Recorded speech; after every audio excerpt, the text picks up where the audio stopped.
Elena Vetrova first heard the tale of the mirror on the day she joined the Imperial Lyric Theater. She was 15 then, raw-boned and shining with ambition, scarcely able to believe she stood in the house where Pavlova had once fluttered like a white moth. Katya, an older chorus dancer who loved backstage gossip, pointed at a tall gilt frame propped against a brick wall outside the wardrobe room. "Don't look too long," Katya warned, knotting her ribbons. "They say it shows you the one you're meant to love, but if you look and do nothing, it punishes you, cursed since the last prima drowned herself." Elena laughed the way teenagers laugh at night terrors, then stole a quick glance. The glass was old, silvering flaked, so the edge blurred like frost, yet the oval center remained unnervingly clear. She saw only herself and hurried to class, forgetting the story by the time the pianist struck the first plie. Years passed under the smell of rosin and perspiration. Elena's calves corded into ropes. Her extensions climbed. Her roles ascended from Dryad to Odette to Giselle. Theater superstitions multiplied around her. The ghostlight, the whistle ban, the 3 knocks before entering stage left. She acknowledged them with the same brisk nod she gave the wardrobe mistress. Politeness, nothing more. Fate, Elena believed, was a thing you carved out of your own blistered feet. The mirror slumbered in a prop room, no rehearsal ever needed. But on a raw February afternoon, 2 weeks before Elena's long-awaited debut as Aurora, the ballet master emerged, fuming about a missing scrim, and ordered the junior men to clear the clutter. The mirror was carried into the main rehearsal studio so the carpenters could sweep the floor beneath it. Elena was warming up alone, headphones feeding her the Rose Adagio, when she noticed motion in the glass. At first, she assumed it was her own reflection arriving half a beat late, the way antique mirrors sometimes drag behind reality. Then she saw him, a man standing behind her that the room itself did not contain. Sturdy shoulders beneath a cable-knit sweater, the color of steel shavings. Short, dark hair. Grease smudged across one cheek like a second, careless dimple. There was no romance in the way he stood. Weight on both feet, arms laid easy at his sides, eyes watchful but unastonished, as though she were the apparition, not he. A stagehand, she thought absurdly. He wore the practical boots all the tech crew favored. She turned. The room remained empty, except for a single ladder, a coil of power cable, and herself, suddenly short of breath. When she faced the glass again, the man was gone. Only Elena stared back, pale shoulders exposed by her maroon leotard, goose flesh stippling her skin. That night, she dreamed of wrench clanks and spotlight dust, of hands with crescent moon grime along the nail beds pinning wings to a sky drop. She woke inside a chill that felt suspiciously like foreknowledge. The next morning, she sought out Katya. "The mirror," Elena said, trying not to sound like she believed in curses. "Does it still show people?" Katya loved a private drama. She widened her eyes. "Who did you see?" "A man. I think he works here." "Then count yourself lucky. Some girls see soldiers who never return from war. Go backstage at changeover. That's when all the hands crawl out of the flies." Elena arrived 2 hours before evening rehearsal, earlier even than the ballet master. The cavernous stage was half lit, its black marley scuffed like a night sea. High above, riggers clanged. Down at deck level, men in canvas overalls pushed scenery flats into the wings. She practiced intervals of the Rose Adagio beneath one of the tormentors, pretending to mark steps while her gaze traveled the workers.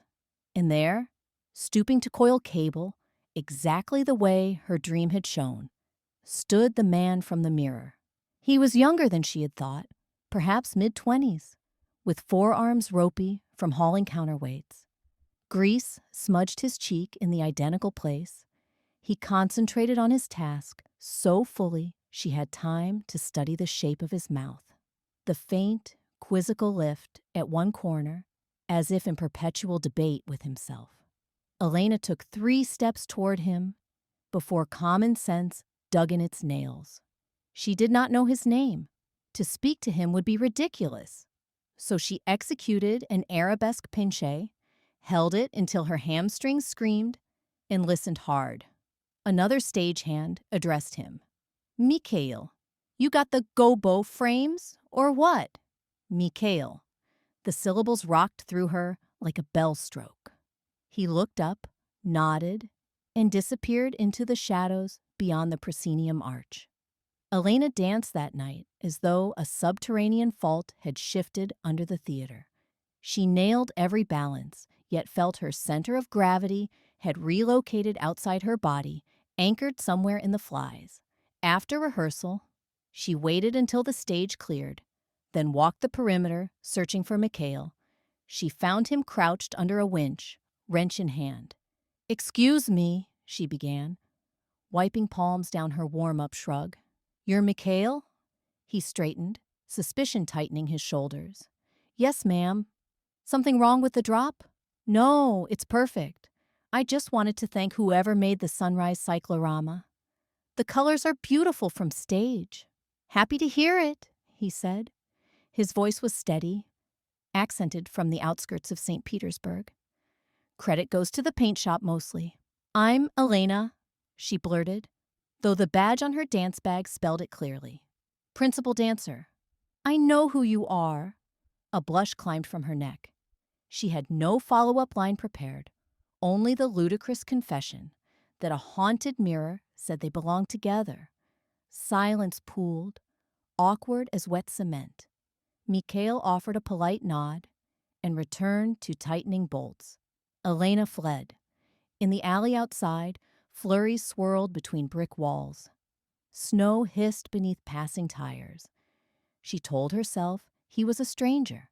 Mirrors lied. Curses were for children.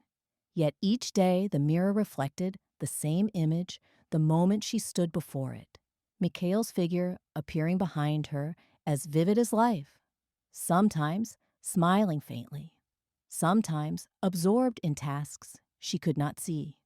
And always, he vanished the instant she turned. Days grew taut toward opening night. Elena's aurora demanded more balances than any role in repertory, and stress prickled her spine like a rash. But in spare minutes between class and costume fittings, she crossed paths with Mikhail. She learned he was from Kostroma, that he had apprenticed in carpentry, that he quoted safety codes the way dancers quoted ballet roulettes. He believed in torque specs, in double-checking knots, not in destiny, certainly not in cursed objects. When Elena hinted at the mirror, he wiped his hands on a rag and gave a half-smile stout as a padlock. "I make my own luck," he said. "Wood splinters the same, whether you pray on it or not." On the final dress rehearsal, calamity struck. Elena's partner dislocated his shoulder during a lift. The artistic director paced circles, muttering about refunds and alternate casts. Elena, still in pink tutu, sat in the green room watching plaster peel from walls coming loose with age. Fate, she thought bitterly, had found a curious way to declare itself. The director decided to promote the second cast Aurora, postponing Elena's debut to next season. She swallowed devastation as gracefully as she could, congratulating the understudy with cheeks that ached from forced smile. Then she rode the metro home, feeling as though the city's neon advertisements jeered personally at her. She avoided the theater for 2 days, pleading a viral throat. On the third, restlessness drove her back. The building after dark was a hive turned inside out. Silent corridors, ghostlight pooling on stage, soft scurry of mice behind risers. Elena made her way to the prop room. The mirror stood there again, gold frame faintly luminous. She glared at her own reflection. You showed me love and delivered loss, she whispered. What do you want? Ripples stirred across the glass, like wind chasing sand across a floor. Mikhail appeared behind her, face grave. He reached a hand forward, palm pressed against the inside surface. It rested exactly where Elena's heart gleamed under leotard fabric. She felt no pressure, yet her pulse thudded as if touched. The mirror darkened. Images flickered. A pulley snapping. A sandbag hurtling. Auroras forever canceled in a tangle of ropes. Elena recoiled. It dawned on her that the mirror was not merely prophetic. It was warning her, or threatening. She ran. The next morning she found Mikhail building a platform for an upcoming opera. He looked tired, eyes rimmed with the bruised color of midnight. I need to talk to you, she said, chest still bandaged with terror. Privately. He set aside his drill. They sat on a paint-spattered flight crate. Elena told everything. Katya's legend, her first sighting, the daily apparitions, the nightmare vision of falling weights. She expected Mikhail to laugh. Instead, as she spoke, his brow furrowed deeper. My mother kept icons, he said when she finished, not because she thought they brought miracles, but because sometimes they remind us to think differently. Maybe this mirror is the same, but I don't accept it decides our lives. It showed you, she pleaded. If that's true, then if I ignore it, you fear I'll die in some rigging accident, he concluded gently. Or you will. But Elena, people get hurt here because someone misses a shackle, not because a mirror wants blood.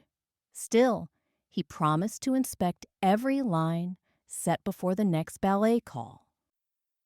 They spent the afternoon walking catwalks, double-checking knots. Mikhail taught her how to identify frayed hemp, how to flag a pipe that drifted. Elena's muscles protested the unfamiliar climb, but her mind calmed.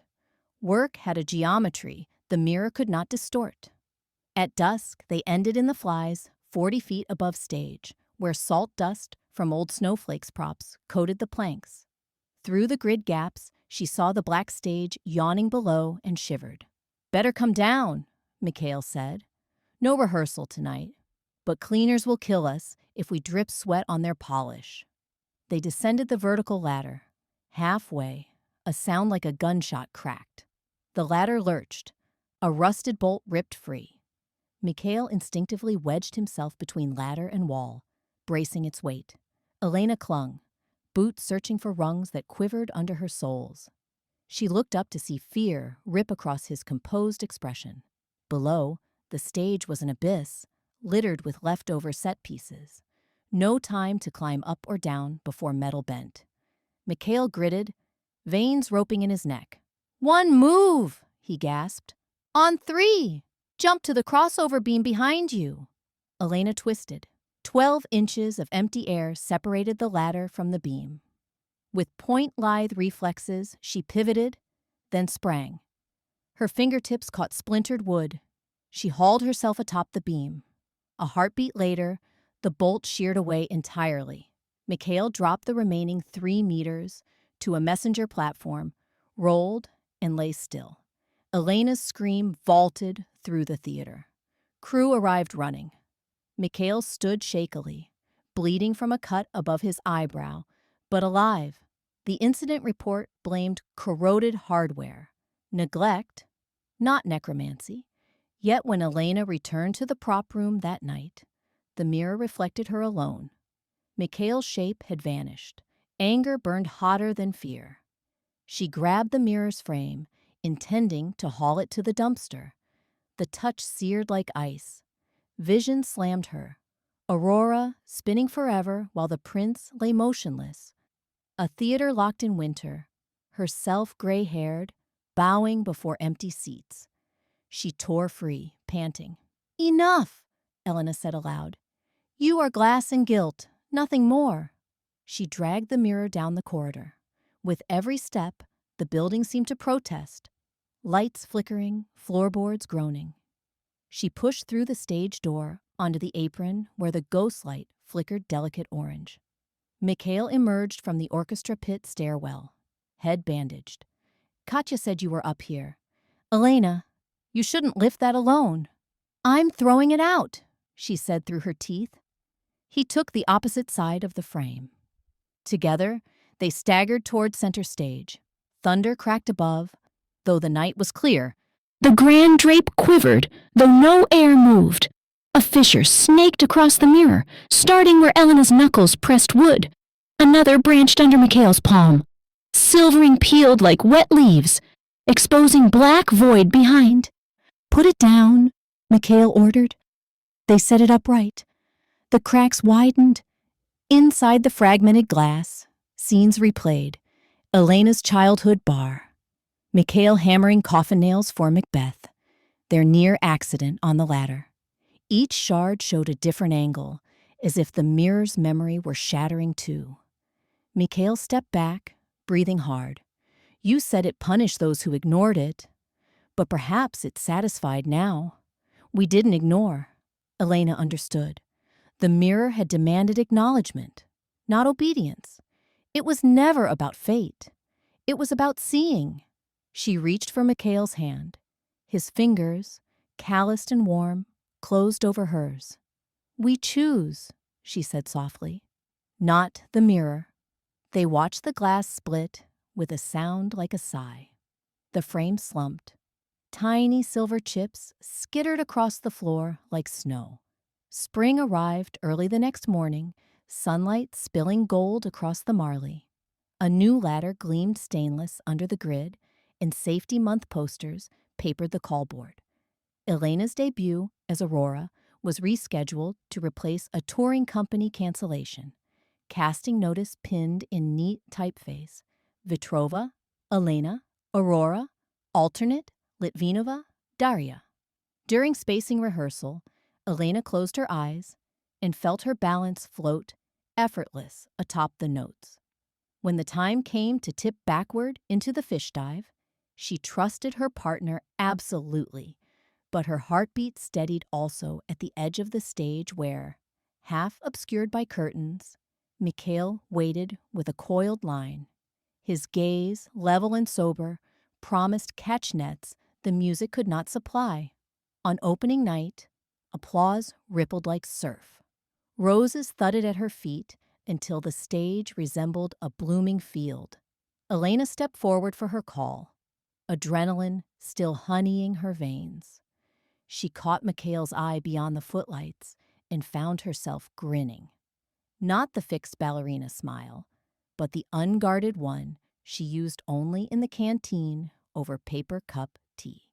After bows, she hurried through the labyrinth of hallways to backstage. He was rolling a scaffold toward storage, same efficient pace as always. She touched his sleeve. It's done, she murmured.